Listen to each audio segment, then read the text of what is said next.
Huh? Does Scott have something to add? Yeah. That right there. Okay, what page is that on? Anybody know? No. Scott. Scott. No, on the- Scott, come up here. You want, he requested, well, he wants, Right. Scott requested to talk about, he's an elected official. Is there any other elected officials here, any other department heads? We invited them in today and at the next meeting, I guess. You wanted to, what page is this, Scott? You got a page? 172. It's talking about adding a security officer as part of the sheriff's budget. Okay, was this a request that you made, Scott? Scott? It was in my original request. Shortly after I took office, I had met with the judge and the court administrator, and they had expressed a desire to have some additional security. Who is that? Judge Which Brett, judge?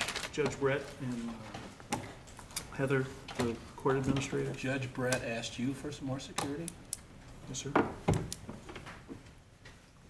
So, do you not have, explain this to us so we understand it. Do they have security in their courtroom, or do they not? Or? No, during there is no security there during the day. It's only when the court's in session. Do they Only when the need, judge is there. do they need security there during the day? Are you talking about in the courtroom or in their office, or what are you talking about? Their court's out in St. Peters. Okay. So they have no, I see. they have no security there. Talking about putting a security officer sitting in the lobby all day when the staff's back behind locked doors with bulletproof windows. So do customers come in to transact business with the court? Is They that why come they in and need pay the? fines. And there might be a volatile, quote, customer that comes in? Yes. I think on a few occasions, they've had situations where they've had to call the police department to have somebody respond. How many occasions have that been? I don't know off the top of my head. But they're secured behind bulletproof glass with little one-pay windows and stuff, right? Correct. Okay, give us a scenario. What could happen if, in the situation that there is now, what could happen? I mean, I know that's kind of a broad question, but Same thing that could happen in any of our departments when we have an angry customer come in. I mean, if you walk into health to get a birth certificate, there isn't even a glass wall there. They've been asking for one for years. Somebody gets angry and they're armed, or they come across a counter at those people. I mean, at least there's a wall and a window there. So could we do this as a part-time position? They, the court did say that, you know, that their traffic really increases significantly on court day, obviously. Right. And then, you know, they have court once a week there, do you have somebody there when there's court, though? when there's court. Do you have somebody there when when you're speaking of this traffic increasing, the patrons coming in? We do not. Okay, so could we consider giving overtime to those people and seeing how it works, or what are you suggesting? I was You're just talking about looking at maybe full-time. adding just like a part-time position there to maybe take care of the heavy traffic times. Well, but I don't think you could do a part-time deputy. You gotta do it. And we have no way of knowing when the heavy traffic will be. I mean, Court date. Well, it sounds like we have an idea. oh, you're talking about putting somebody there all day on court On court day? day, I guess. During the day, on Thursdays, you have somebody there until court's over with, right? Correct. When they have 2 times a month, their court's during the day, the other 2 times a month, it's in the evenings. So we have our folks from down here, they'll go out there in the evenings. So is that on time and a half, or how does that work? Is that extra? Yes.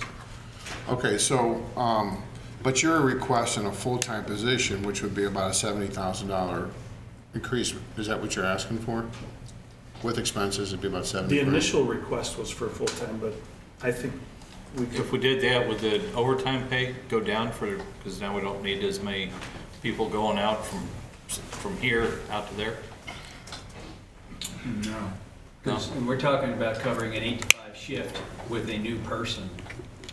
We're already paying the overtime for court, when it's held in the evenings on court nights, someone from Sheriff Lewis's department is on duty, at least one. Is it one or do you have more than one?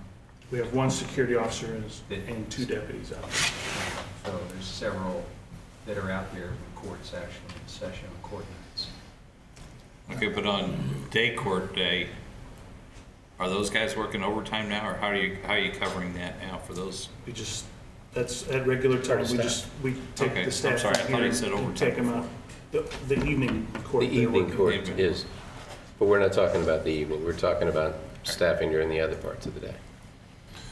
So I guess the question is how much, and then how much more dangerous is it than any other building department or health department? And I'm not trying to discount what you're asking us, but I'm just trying to logically figure out how much sense it makes. So I don't know if we can figure that out right now. Doesn't sound like we can. We all deal with angry customers, and you don't have a luxury bulletproof glass and pass through the window. I mean, I'm sorry, but I just don't see the need there, okay? I mean, these ladies are exposed to angry customers every day, and they don't even have bulletproof glass. Especially in your ward. Yeah, actually, John White's right now. So No. we're gonna have a whole bunch of angry customers here this evening without bulletproof glass. So, Okay. I have a hard time with that, I'm sorry. Well, I guess, is that it, Scott, for your? Yes, sir. Okay, thank you, sir. Yep. I guess what we can do is, Michael, Elam, if you wanna put an amendment on the floor, on the budget, you're more than welcome to, or talk to him and then have it vote. I don't know what to amend it for right now, so Well, that's kind of broad. let's wait till 2 weeks. We'll wait on No, that. I'm not talking about tonight, I'm talking about. Okay. Yeah, so. I'm like, I have no idea. But you're entitled to do that, but you gotta convince or make a good case for it or whatever. Not a problem. 320. We wouldn't have to spend. Okay, Bob, let's go to where we were. You wanna go to 320? 320 is, Emergency communications. You guys wanna, Mike, you got anything specific or what? Why don't you talk about the consolidation of everything and what the impact on the budget that really has? So we can see where it all comes from. the new, on page 320 here, the new emergency communications fund is the merger of the radio communications department, the fire and ambulance dispatching, the sheriff's dispatching, and 911. Am I missing anything there?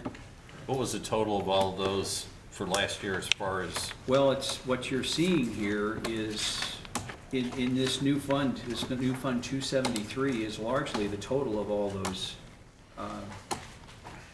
those different activities that have been merged into here. right, what I like, the way that I review budgets is when I look at what we spent last year and what we're spending this year. Do you have what all of those would have totaled last year? Well, they are Consi- separately stated in different funds. There's not one point that you can look to that. 911 is a separate fund. No, Right- and if you consolidated all of those, does that equal the 5.5 million that we're looking at? Yeah, Okay. there's no appreciable increase in any of the That's what I wanted to hear you tax say. revenues, yes, right. They're just all Changes transferred into the one fund. There's- neutral. It's, I would say it's probably, you've got two things going on. You have the Evergreen study is gonna impact what they're paid. And we've built in some overtime for the dispatchers from the police department because they're gonna be working the same 12-hour schedules as the other side of the house.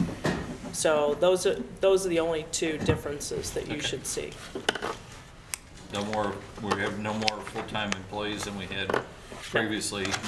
They're just now in one fund instead of Right. scattered amongst the other 4 or 5. And a long-term goal of this is to have presently we have police department dispatchers and we have fire and ambulance dispatchers, and over the next couple of years here, Cross-training. cross-training to have one corps of dispatchers for all functions. Although they will dispatch separately, and that's an important point. So, you'll hear a lot of negatives from your constituencies if they think that one dispatcher's gonna sit there and 1 minute be handling a fire, and the next minute be handling a police, and the next minute be handling an EMS. So there will be, some of the dispatchers on duty each day will be police, and some will be handling fire and EMS. They're different protocols, they have somewhat different skills, but they largely go from the same training. And Okay. Jennifer's being completely quiet, so if Sitting in there's the same anything you want house. to add. Okay. All right. Okay, good. Okay, on 322, fire and EMS, you were just talking about that. Well, these are all the different departments in that are rolled up into Fund 273. So you're gonna, it's just like in the sheriff or the police department where there's different divisions. You're seeing the different divisions here. So fire and EMS is the first division of the Emergency Communications Fund. So I'm sorry, listen.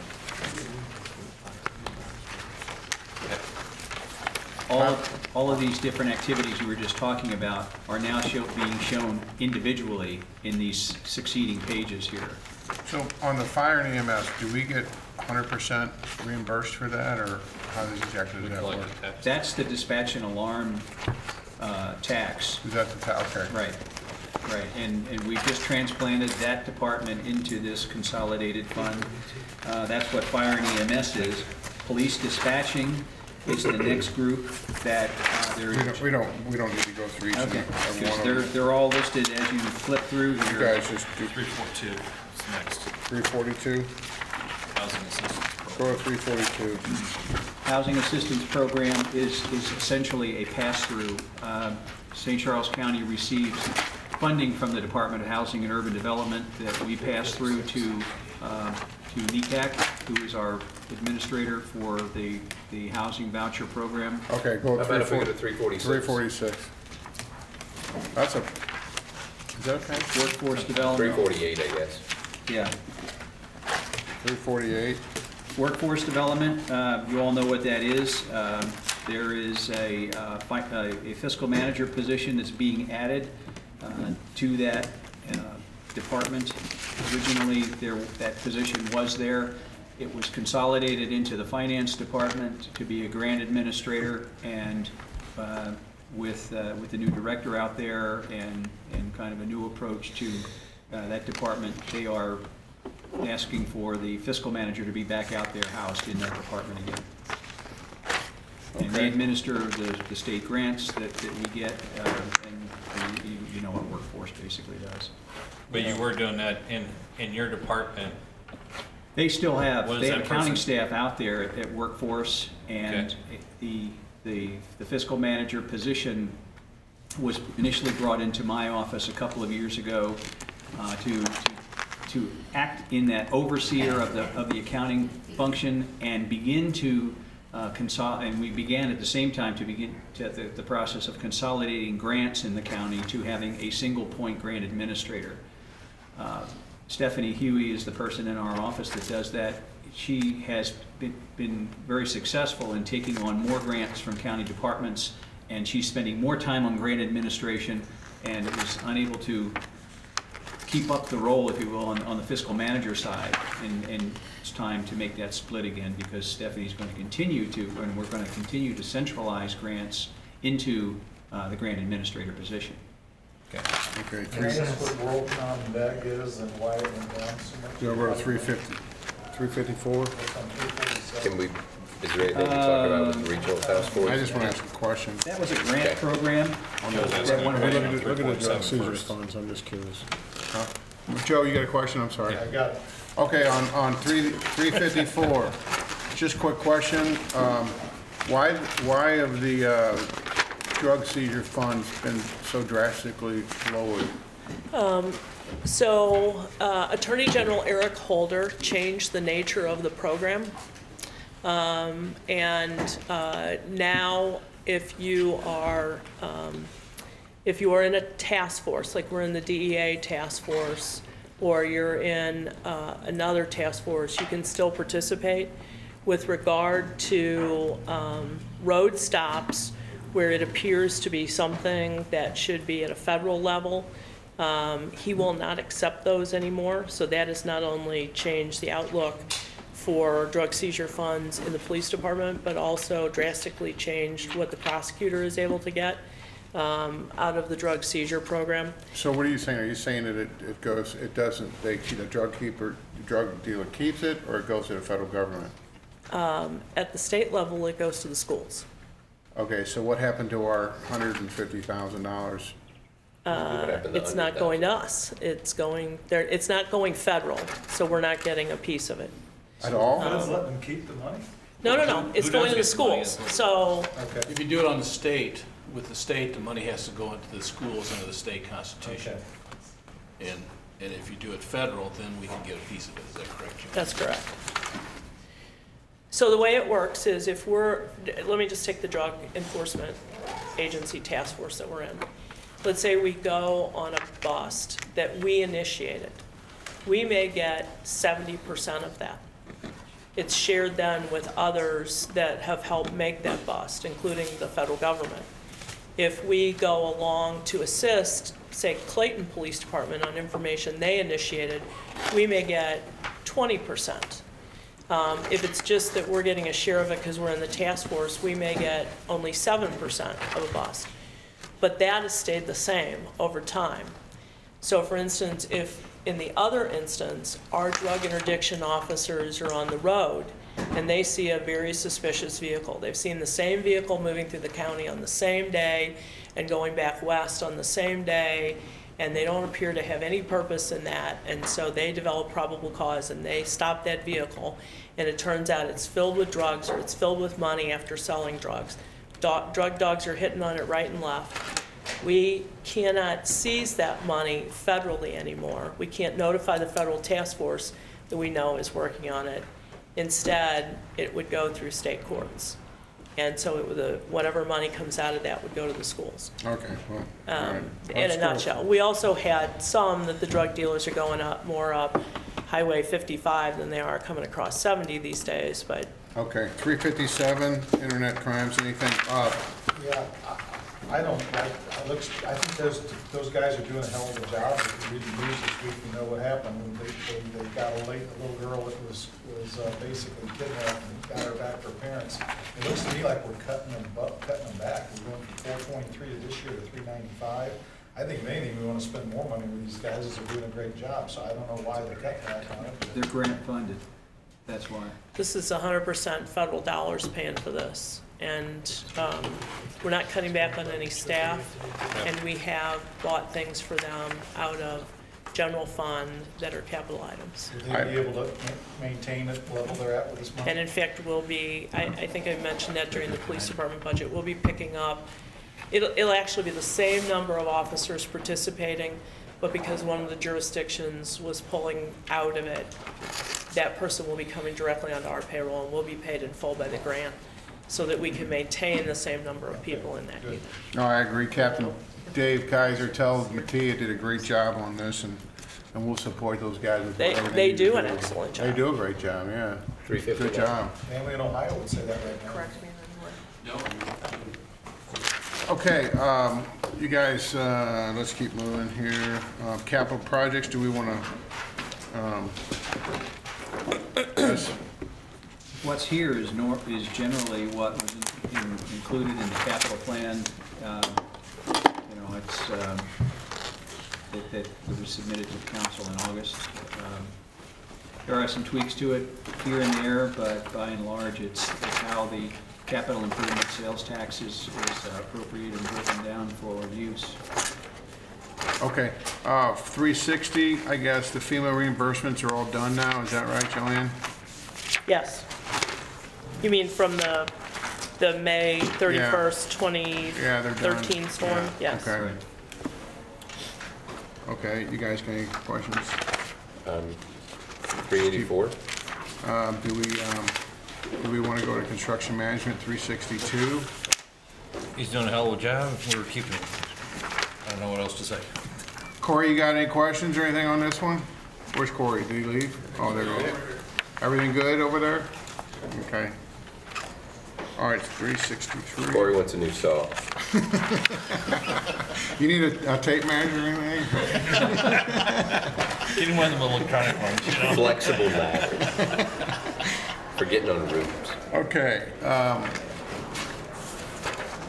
Is there anything we need to talk about with emergency communications at 382?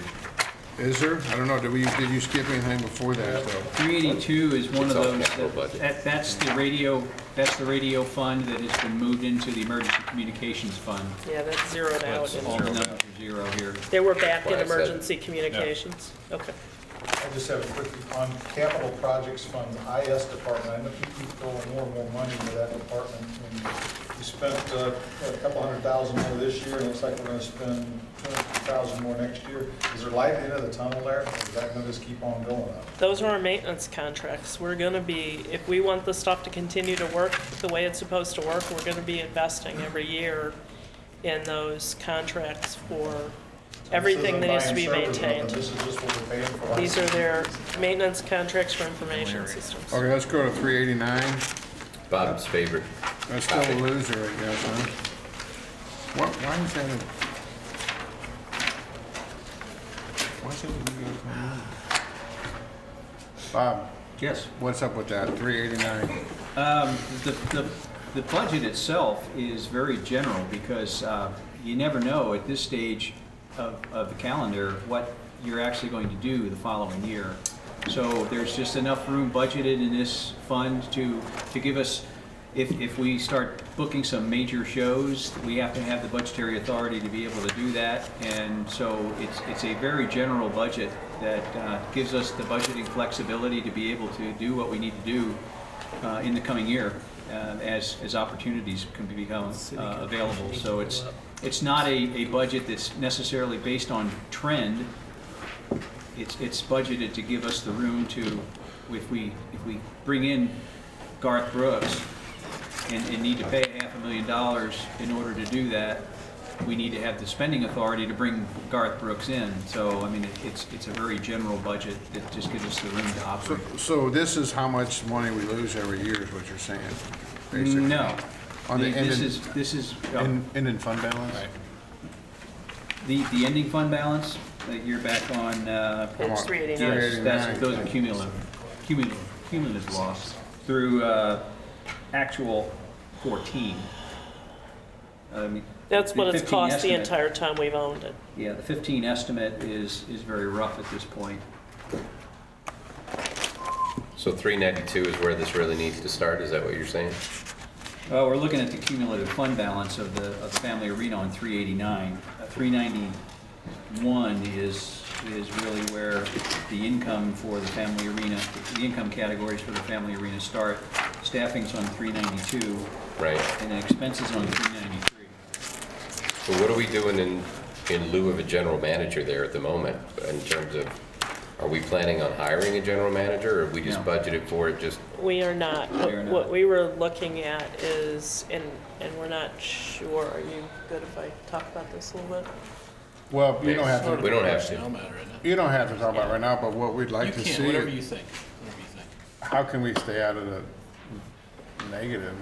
Or is there a way we can just? You're never at least gonna be entirely cover out of the costs? negative. But We- annually, can we cover costs, or, I mean, you're already not 5 million in the hole, but how do we just keep not getting any deeper than that? Well, this building that the county council wanted to build and the county executive then rejected. I wasn't on the board back then, so I had nothing to do. None of you were, actually. Don't look at me. Yeah. Bob, you were on the council He back was then. on the You were on the council. The council, yeah, question you is, we were. can sell it. Huh? The answer to your question is we can sell it. That's the only I was on possible way the you city stop council. losing money on it. You can, it's never We gonna just have to make. decide whether the money we spend is worth the value to the community in terms of, It's like a park. It's a park. It's a park. When the bonds are paid off, though, it'll come closer, will it come closer at that point in time to be men in black? Close. Now, what you see here is the operational side of it, not Not the the bonds. bond. The bonds are in capital projects. So, just to give you a 30-second snippet here, I am overseeing the Family Arena operation, and I am attempting to recast the business model of the Family Arena. We have understated the real necessity of advertising there. We are going to be trying to book better quality shows, not necessarily higher numbers of shows, but better quality shows. That's where we really have gotten tagged in these last couple Is that of where, years. are we partnering with Tourism Bureau then a little bit on that? Is that what the We plan have is? kind of re-established a working relationship with the Convention Visitors Bureau, and there have been some very constructive conversations in the last 3 or 4 months. I think that's a great idea. I mean, it could do something, you know? Right. Do you want to stop at the airport fund? Yeah, At we, $399, or do you want to go through that? are we You gonna, can cover it very quickly. I mean, the airport is covering all of its costs and operating at a profit, and our T hangars are essentially booked out 100% and leased up. do we wanna build more of them? We At the family have- arena? We do not we don't have any grant, typically we've done that in conjunction with state grants. We haven't seen any new grant opportunities, but it would be worthwhile for us to pursue if we could, yes. The last one, 90% of the building got paid by grants, I think. Right. Right. 10% match. And I like that because I read the newsletters all the time, being a tenant out there. The new airport director's doing a real good job. Yeah. And he's also made it aware to the public that land is available, at least from the county, to build bigger hangars like for maintenance facilities. So I think the airport's in good shape for a lot of We've had a couple of discussions to that, Lot of in that improvements. direction so far, yes. We gotta break down, so. Stop at 405? What do you guys wanna do? What's the plan? We've got like a little few pages left. Do we wanna have another meeting It's an a hour little before? special Or what do you guys think, or just? I would say with the limited number, why don't we just contact staff independently and Okay, if you guys want, if nobody wants, if you guys wanna have a meeting, then let me know. If you got something specific to talk about, otherwise we won't. There's not much left on There's it. nothing big to consider on the rest of it, on the pages that are. Got questions on the remaining little bit? Yeah, give me a call. Nice job on it.